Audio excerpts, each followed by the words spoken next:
In the middle of winter, a frozen body is found in a sewage tank. This tank could only be accessed by two holes, the larger one being 36 centimeters or 14 inches in diameter, an extremely tight fit for a man to squeeze into. How and why did he get in there? Was it some kind of freak accident, or was it something more sinister? This is the case of the body in the sewage tank. The event took place on February 1989, in a small town on the Japanese countryside. A young female teacher comes back to her dormitory after a day of work and notices a shoe inside of a toilet's sewage tank. This was an old-fashioned toilet, in which people would relieve themselves through one end, and a vacuum truck would come suck it out once every few days. When she looks closer, she can make out what appears to be a human face.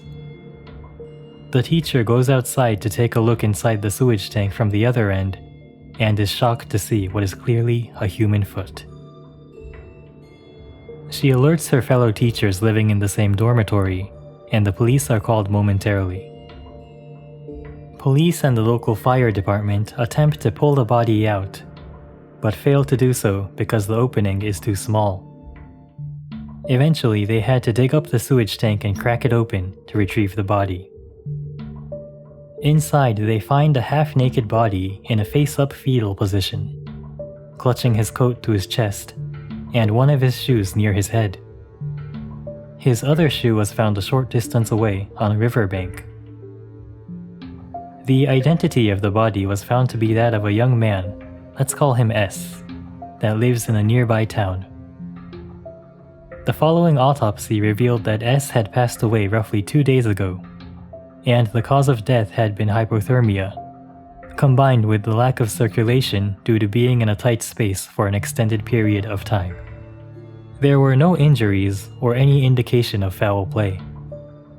The police concluded that S must have squeezed himself into the sewage tank in an attempt to take a sneak peek at women relieving themselves, got stuck, and eventually passed away.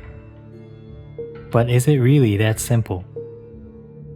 The opening on the outside was 36 centimeters or 14 inches in diameter, an extremely tight fit even if S was a small man.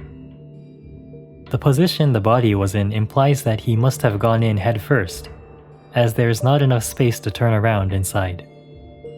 Don't forget that it was such a small hole that the police had to crack open the tank to get him out. It doesn't get any better once you get inside. The tank itself is a cylinder that is 50 centimeters or 20 inches in diameter, and 125 centimeters or 50 inches long. If you somehow manage to get your entire body inside, it would be near impossible to get out without external help. Would someone really try to squeeze headfirst into such a tight space, just to take a look at women relieving themselves?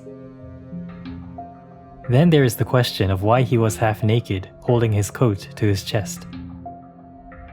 There was not enough space to undress inside the tank, so he must have taken his coat off before he got in. Keep in mind temperatures would drop well below freezing during this season. The simple interpretation would be that he took off his coat to fit into the opening. But then why would he bring his coat with him inside? Also, wouldn't a person usually wear at least a t-shirt under his coat? And again, would someone really take off their clothing in freezing temperatures and dive into a sewage tank just to satisfy their fetish?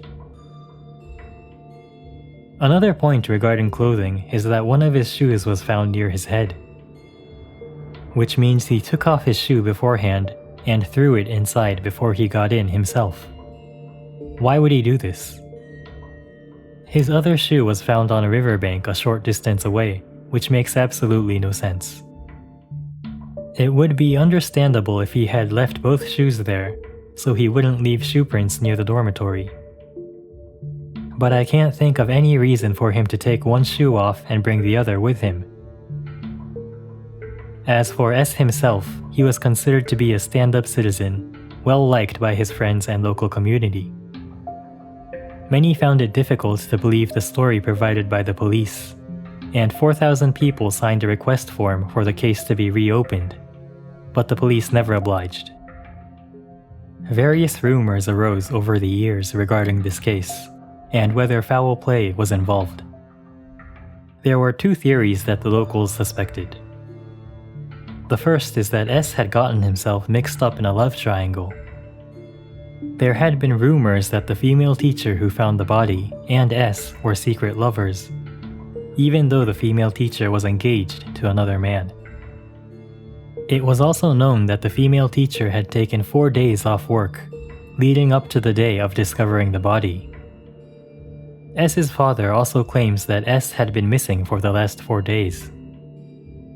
Supporters of this theory believe that the female teacher and S had been on some kind of vacation, where S expressed that he wanted to make their relationship official. The female teacher didn't agree with this and ended up killing S to keep him silent. Personally, I find this one hard to believe. She would have needed at least one accomplice to carry and dump the body in the sewage tank, and even if someone was there to help her, why would she dump the body in the dormitory she lives in? It would draw a lot of attention that could be avoided if she just buried the body somewhere else. The second theory has to do with the local government. Elections for the town's mayor were being held at the time, and S was initially participating as an active supporter of the current mayor, but quit midway through the campaign. Rumors say S had caught on that the mayor was giving out bribes to buy votes, and gotten sick of the corruption. Supporters of this theory believe that S was silenced by the current mayor and his minions to make sure their bribes would be kept a secret. The mayor being involved might also explain why the police were reluctant to reopen the case, even though thousands of residents requested it. Both of these theories are just rumors with no solid evidence, so take it with a grain of salt. Keep in mind that the autopsy revealed no sign of a struggle, or any kind of evidence that would indicate S had been murdered. Maybe the police were right, and it was a simple case of a perverted man who died trying to satisfy his fetishes. Either way, this case was closed over 30 years ago, and we will most likely never know what caused this man to die alone inside a sewage tank.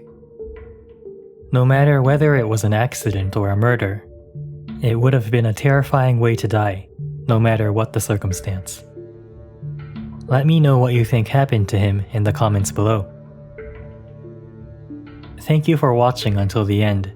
Please like and subscribe so you don't miss the next episode. But for now, I'll see you next time.